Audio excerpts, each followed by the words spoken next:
Again, in 1805 to 1807, Lord George Barlow. Lord George Barlow. I'm again not discussing about this person also. Nothing much happened during his time. Nothing important from exam point of view. One white mutiny was there, but it's not worth discussing it. Okay, why there were a lot of mutinies, but in all those cases it was Indian soldiers. Only speciality is this was English, and reasons and everything will be same. It's either for pay or allowances or the salaries or the postings or transfers, etc. The reasons for mutiny in almost all the cases will be same. Okay, but here it is English mutiny. Let's move on to the next most important person, that is Lord Minto I. Lord Minto I. Now, one point is the Treaty of Amritsar. Treaty of Amritsar in 1809 with Maharaja Ranjit Singh. With Maharaja Ranjit Singh. Okay. This is not the most important point. The most important point that we need to discuss under Lord Minto is basically Charter Act of 1813. So Charter Act of 1813. I'll discuss the two most important points under this, from which you can get question. The first point is end of monopoly. End of monopoly. Okay. Except in two items. Now, what do you mean by end of monopoly? See, when the Britishers came, East India Company, they got monopoly in India. Okay, no other companies are coming and doing trade with India, right? So, through Charter Act, that monopoly was ended, but except in two items. What were that? Trade in tea product and trade with China. Okay, trade in tea product and trade with China is still their monopoly, except that now in all other areas, others also can come and have trade with India. Okay, see, what is the advantage? Now, end of monopoly means what is going to happen? A lot of new industries started in England. Industrialization is going on and reached at its peak during this time. Many new industrialized, many new aspiring capitalists, they are searching for different other areas for many reasons, right? For raw materials and for selling their products also. Now, this is a great opportunity for them. India was opened up for everyone, right? So, end of monopoly for East India Company, except in two items, means any other company can come to India and they can establish trade with India. So, what is going to happen? Is it good or bad for India? So, what happened is all English products are now started coming to India. So, ultimately that led to what we call as deindustrialization. Now, I tell you why. Deindustrialization. So when you discuss about the impact of 1813 Charter Act, this is the most important point that you need to write. It led to deindustrialization in India. Why deindustrialization? Because when the foreign products are coming, which was very finished products and which was made with the help of machines by using inanimate sources of energy, and when they are producing in bulk, they can sell at very cheaper cost. So the products reached in India, the cost is very less, but it was very finished product and quality wise also it was good. But in India, what was happening? The artisans, they are making handmade products by taking a lot of time and effort. So their products is now not at all competent with the products which is coming, right? They are not able to compete with the English products. So what happened? The life of artisans ruined completely. So there is no further scope of development of Indian industries. Because of this policy, there is no further scope of development of Indian industries now, and that's why I told you this led to deindustrialization. So till then there was a balance between agriculture and industry in India, like if not 50-50, but still there was a balance. But after that, there is no further scope of development of industry. All the artisans, all the industrialists, local industries shifted to agriculture. So earlier, this much amount of land, 5 people were working. Now 7-8 people are working. And now that is the reason why agriculture accommodates more people, but the GDP, if you see, hardly 14%. In the land reform discussion, I have clearly mentioned about all this points, right? So the problem with agricultural setup is actually starting from here, or the problem with industry is also actually starting from here. Both are interlinked, right? If there is a problem in industry, everybody is going to agriculture, so agriculture will also suffer. So that problem is actually started here. This led to deindustrialization in India, and that's the most important impact of Charter Act of 1813. So when the British products, which are finished products, which when come to India, Indian products are not at all competent with them. So that led to ruining the life of artisans in India, and that led to deindustrialization in India. So whenever you get a mains question on 1813 Charter Act, this is the most important point that you need to write. That led to deindustrialization in India. Now the next point is related to education. The company was directed to spend rupees 1 lakh for the purpose of betterment of education in those areas where they have control in. So this was the first step towards education. So when we discuss about education, there are a lot of milestones we need to discuss. Any question, whether in history or in essay or in general studies, if you get related to education, these are the points that you need to mention. So the first effort on education is actually starting in 1813 through Charter Act, and this is the point. What was the point? Company was directed to spend rupees 1 lakh for the purpose of betterment of education in those areas where they have control in, right? Now after that you can see something in 1835, Macula Minute, very very important. They started giving higher educations to Indians in English model and in English medium, which we call as trickle down theory or downward filtration theory. Okay, we will discuss in detail about that. Now after that we have seen something in 1837, Persian was replaced as English with the official language.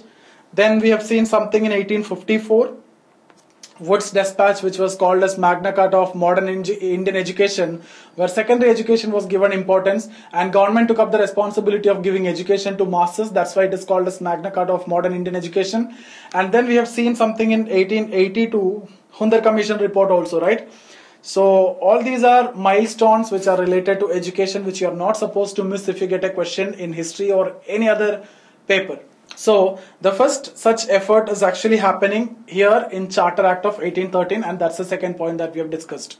So 2 points: end of monopoly except in 2 items, that is trade in tea product and trade with China. After that, something related to education. So company was directed to spend rupees 1 lakh for the purpose of betterment of education in those areas where they have control. The impact of Charter Act, if I ask you, more importantly you need to write about it led to deindustrialization in India. So when we discuss about 1833 Charter Act, the surviving 2 monopolies also, you can see that will also be lifted. So complete deindustrialization. And when the railways was introduced, that led to complete deindustrialization, because now the finished products are going to reach each and every corner of India. Okay, now let me quickly discuss about Lord Hastings also. Lord Hastings, 1813 to 23. So 1 point, Anglo-Nepal War, 1814 to 16, that was ended in a treaty, Sagauli. That was ended in this treaty, Sagauli, and Lord Hastings was honored as Marquess. Okay, 1 point. But second is the most important one, like Third Anglo-Maratha War. Third Anglo-Maratha War, 1817-18. I already told you which ended the institution of Peshwa, and Bajirao too, who was the then Peshwa, who was sent to Vittur, which was a place near Kanpur. Now, when we discussed about 1857 revolt, I told you Nana Sahib, who was the adopted son of Bajirao II, who was fighting the revolt from Kanpur. Now you might have understood how he got the Kanpur address, right? So this war, after that, his dad was sent to Vittur, which was a place near Kanpur. Now why they are fighting the war? See, till then Britishers were happy with whatever they had, but now they are started annexing areas. So they started expanding their territory. So when we discuss about Lord Hastings, this is a point that you need to stress on. The period of Lord Hastings is basically known for change in policy. See, although when we discussed about Lord Wellesley and subsidiary alliance, he never intended to annex any states. He just wanted to keep his army without spending anything from his side. But when it comes to Lord Hastings, he started expanding his territory. The reason is, see, already Charter Act is there. So end of monopoly means more and more companies coming. Now they are in need of more areas to sell their products, and they need raw materials also. So to these 2 reasons, for market, to sell their product, and to get the raw material for their industries in England, they need more and more areas, and they need political control in more and more areas. So they started fighting wars. So they started annexing more and more states. So Hastings period, There was a shift in policy, there was a change in policy, now expansionary policy. Okay, very, very important. Hastings changed the policy, or the new policy has been taken. See, the areas which benefited them the most, they started annexing that. See, if you see Maratha, see, why they annexed Maratha? If you see, let's suppose there is a cotton factory in England, right? There is cotton factory, there were cotton factories. So the cottons, they will generally get from US, India or Egypt. US already got independence. Now they have to get it from India or Egypt. So Indian cotton is what they prefer. Now cotton is grown in this area maximum because cotton needs black soil, right? So that's why they fought this war and they annexed Maratha completely. So the point is, the areas which benefited them the most, they started annexing those areas. The point is, during Hastings' time, there's a change in policy. They started expanding their territory. That's the point. I hope this is clear for you. And Pune was annexed into Bombay Presidency. Okay, so Pune was annexed into Bombay Presidency. One more point which was not related to Lord Hastings, in fact, the Ryot-Wari settlement was introduced in 1820 by Thomas Munro. This question was asked last year, but it was during this time by Thomas Munro. He was the governor of Madras, so it was introduced in Madras in 1820. Madras, Thomas Munro, who was the governor of Madras. Okay, here I am discussing about Lord Hastings, but during this time it happened, so I have just discussed about this. And this question was asked last year. Thomas Munro and Reed introduced this policy or the settlement. And we have covered all the settlements in detail. So I hope this discussion was clear. So what all things we have discussed, let me go for a quick recap. We have discussed about Lord Wellesley. Okay, very important for subsidiary alliance, right? So if the question is about whose brainchild or who introduced, it is French Governor Dupleix. 5 points. What are the 5 points? No foreigner other than English will be employed in the army of that state who is signing the treaty. Second point, in case of any foreign policy, they have to inform it firstly to the British.